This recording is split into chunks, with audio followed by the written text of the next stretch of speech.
కుల్కచర్ల మండల కేంద్రంలో గ్రామ పంచాయతీ ఆవరణలో తెలంగాణ ప్రభుత్వం ప్రజాపాలన గ్రామ సభ నిర్వహించి ఇందిరమ్మ ఆత్మీయ భరోసా, ఇందిరమ్మ ఇండ్లు, రైతు భరోసా, నూతన రేషన్ కార్డుల ఆమోదం గురించి సందేశాన్ని వినిపించి ప్రజలకు తెలిపారు.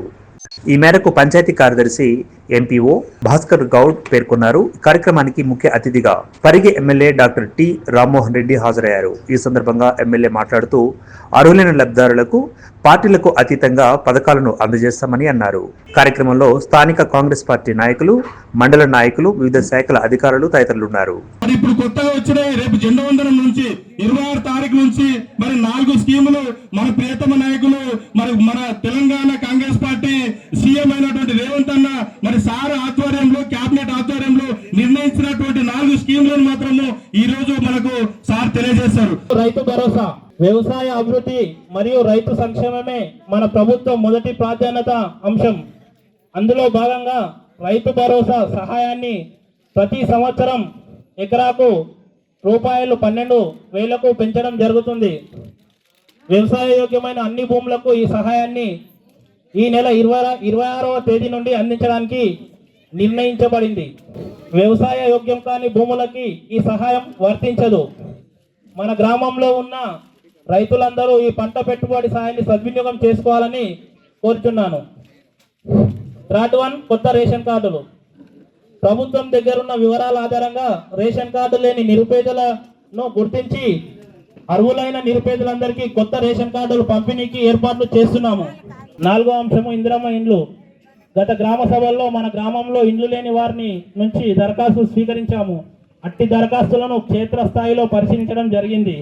ఈ క్షేత్ర పరిశీలనలో ఇట్టి స్థితిగతులను, ఎప్పుడు నివసిస్తున్న ఇంటి కప్పు వివరాలు, ఇండ్లు కట్టుకోవడానికి కావాల్సిన స్థలాన్ని పరిశీలించి ఫోటోలు కూడా తీసుకోవడం జరిగింది. 40 ఏళ్లలోపు యువ వితంతువులు, పారిశుద్ధ్య కార్మికులు, అంగవైకల్యం కలవారు, భూమి లేని నిరుపేదలు, కూలీలను ప్రత్యేకంగా గుర్తించడం జరిగింది. NRES కూలీలను. ఇల్లు కట్టుకునేందుకు స్థలం ఉన్న వారిది ఒక జాబితాగా, స్థలం లేని వారిది 2వ జాబితాగా ఈ గ్రామ సభలో మీ ముందు ఉంచుతున్నాము. మీ ముందు ఉంచిన వివరములు చూసుకోవాల్సిందిగా కోరుచున్నాము. అభ్యంతరాలు ఏమైనా ఉంటే తెలియజేయగలరు. ప్రజాపాలనలో దరఖాస్తు చేయని వారు, చేసిన వారు కూడా ఈ జాబితాలో పేరు లేని వారు గ్రామ సభల్లో దరఖాస్తు పెట్టుకోగలరు. లేనిచో మండల, మున్సిపల్ కార్యాలయంలో, ప్రజాపాలన కేంద్రాల్లో దరఖాస్తు చేసుకోగలరు. అన్ని వివరాలు సేకరించిన తర్వాత అర్హులైన అందరికీ ఇండ్లు మంజూరు చేయబడుతుంది. మహిళల ఓట్ల అవసరం కానీ, మహిళల యొక్క అభివృద్ధి కానీ, మహిళల యొక్క సౌకర్యం కానీ అతని నాయకత్వం కులచర్లలో ఉన్న కారణంగా అది ఆ స్థాయిలో ఉన్నది. సార్, దయచేసి మీరు దానిని మీ చేతుల మీదుగా ఓపెన్ చేయాలని నిధులు కేటాయించి అదే బిల్డింగ్ను ఇదే మహిళలతోటి ఓపెన్ చేయాలని కోరుతా ఉన్నాం. సార్, తర్వాత విషయం సార్, మాకు ఒక 2 నిమిషాలు టైం ఇవ్వండి సార్.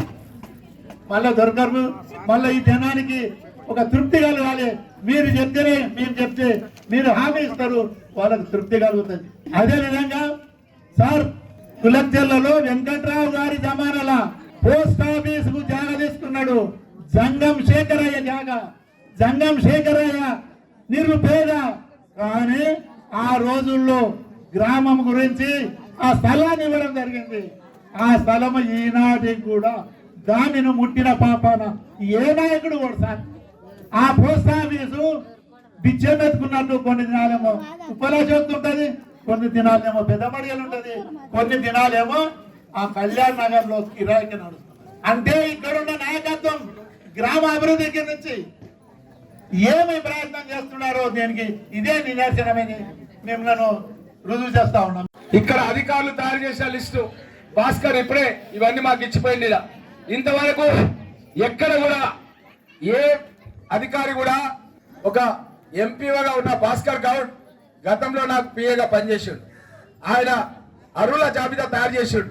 అప్పుడు అర్హులు అంటే ఇది ఫైనల్ కాదమ్ము, ఇది ఖాళీ జాబితా, దరఖాస్తు చేసుకున్న వాళ్ళది. ఇది ఇందిరమ్మ ఆత్మీయ అర్హుల జాబితా, ఇందిరమ్మ ఇండ్ల జాబితా, కట్టుకోవడానికి స్థలం లేని వారి జాబితా, అదేవిధంగా ఇందిరమ్మ ఇండ్ల జాబితా, ఈ విధంగా ఎన్నో జాబితాలు తయారు చేసి ఎవరైనా ఈ రోజు కానీ, రేపు కానీ, ఎల్లుండి కానీ ఎప్పుడైనా సరే మీరు అందరూ కూడా దరఖాస్తు చేసుకోవచ్చని మేమందరం కూడా మీకు స్పష్టంగా తెలియజేస్తూ అదే విధంగా మన పరిగి నియోజకవర్గానికి ఈ పుస్తకాలు మన కులక్చర్లే అమ్మా, అన్ని మండలాలకు ఇచ్చేసిన. ఇది మన అధ్యక్షుడికి ఇచ్చిన పుస్తకాలు. దగ్గర దగ్గర మన మండలానికి ఎంత వచ్చిందంటే రుణమాఫీ 54 కోట్ల రూపాయలమ్మా. కుల్కచర్ల మండలానికి 54 కోట్ల రూపాయలు రుణమాఫీ వచ్చింది, మన ఖాతాలలో పడ్డాయి.